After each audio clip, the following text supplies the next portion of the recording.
অসমত থকা তথাকথিত শিল্পী সমাজৰ লগত মোৰ কাজিয়া হৈছিলে। মই মাননীক লৈ কাজিয়া কৰিছিলোঁ আৰু সেইটো সময়তে এটা বিষয়ৰ ওপৰত মই মাত মাতিছিলোঁ। বিষয়টো হ'ল বেয়া লিৰিক্স। মই কৈছিলোঁ যে বেয়া লিৰিক্স থকাৰ আকৌ এটা নতুন ভিডিঅ' প্ৰস্তুত কৰিম বুলি আহিলোঁ। আপোনালোকে জানে কিছুদিন আগতে অসমত থকা তথাকথিত শিল্পী সমাজৰ লগত মোৰ কাজিয়া হৈছিলে।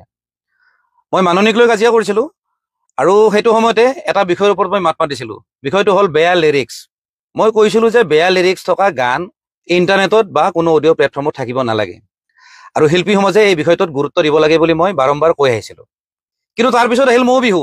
মৌ বিহুক লৈ কিন্তু গায়কে মাত নামাতিলে। আমি কেইজনমানে কথা কৈছিলোঁ যদিও একো নহ'ল। আৰু তাৰপিছত চৰ্চাত আহিলে খগেন বুলি গান এটা। আপোনালোকে জানে খুব বেয়া বেয়া শব্দেৰে গানটো বনালে, আমিও গালি পাৰিলোঁ। কিন্তু বৰ দুখৰ কথা, সেই গান বনোৱা মানুহবিলাকক আনি অসমৰে কিছুমান উচ্চ স্তৰৰ পডকাষ্ট চেনেলে আনি চকীত বহাই লৈছে, ইণ্টাৰভিউ লৈছে, ভাষণ শুনিছে তেওঁলোকৰ। আল্টিমেটলি কি হৈছে জানেনে?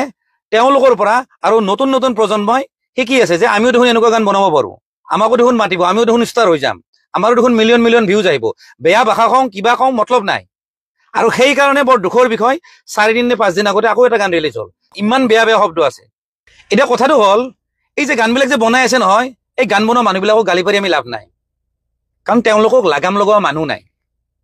ভুলটো আমাৰ, আমি মাত নামাতো, চৰকাৰে একো ব্যৱস্থা নলয়, শিল্পী সমাজ নিমাত থাকে, দল সংগঠনবোৰ নিমাত থাকে, তেওঁলোকে অকল চান্দা তোলাত ব্যস্ত।